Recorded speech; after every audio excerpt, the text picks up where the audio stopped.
Unit four call of the hills એટલે કે પર્વતોનો આવકારો. પ્રી ટાસ્ક છે recite the poem and try to understand it. એટલે અહીંયા પોએમ આપેલી છે એ વાંચો અને સમજવાની છે.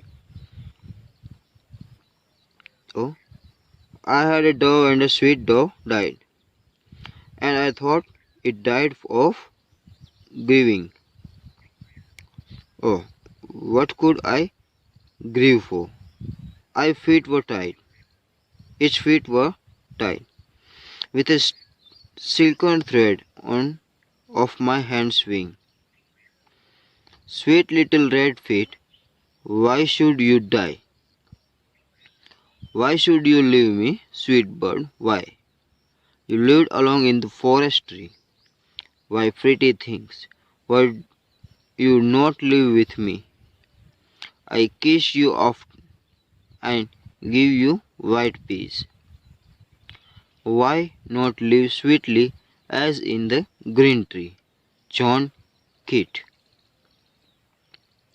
બરાબર. એટલે કહે છે કે એમની પાસે એક વ્હાઇટ કલરનું બતક હતું, શ્વાન જેવું, જે જંગલમાં રહેતું હતું. બરાબર.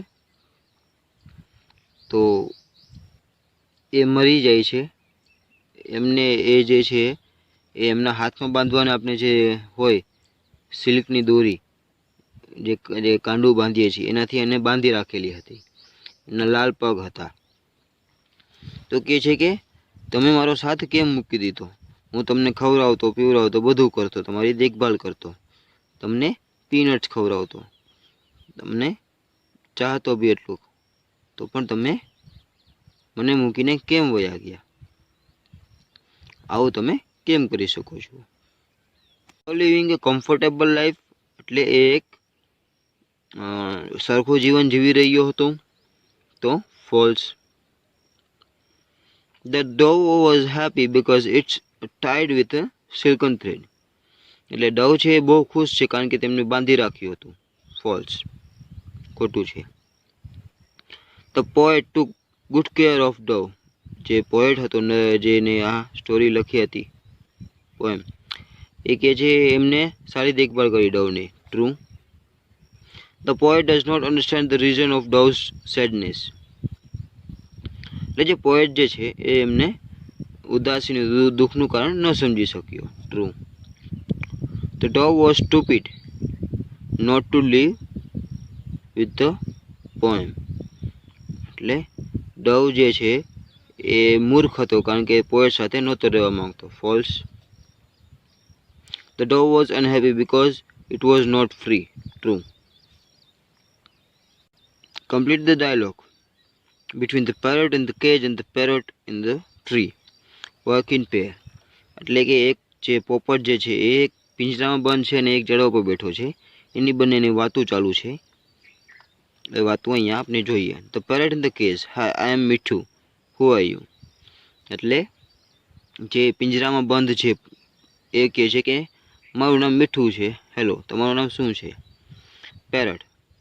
આઈ am parrot, I don't have any name.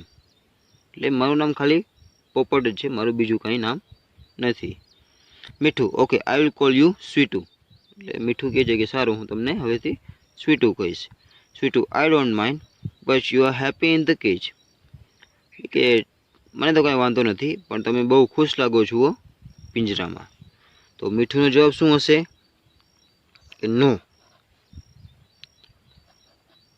I do not like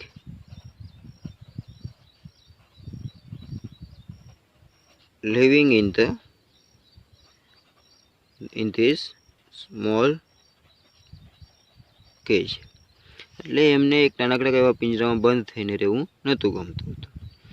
Sweetu. Will you come with me in the forest? તમે મારી સાથે જંગલમાં ફરવા આવશો, રહેવા આવશો? Mithu. What will we do in the forest? આપણે જંગલમાં શું કરશું? Sweetu. We will fly from tree to tree and eat what we like.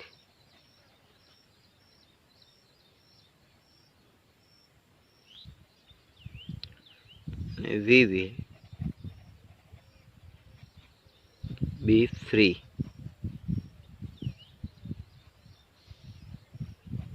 to live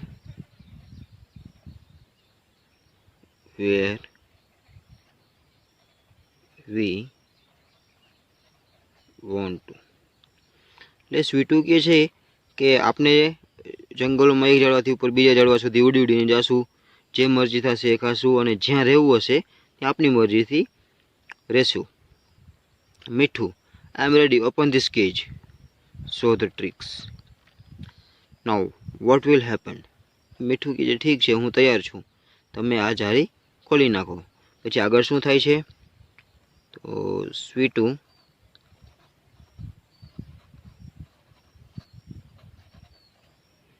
open the cage એટલે જાળી ખોલી નાખે છે.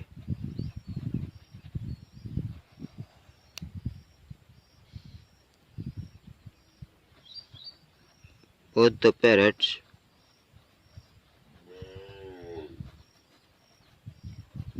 fly away into the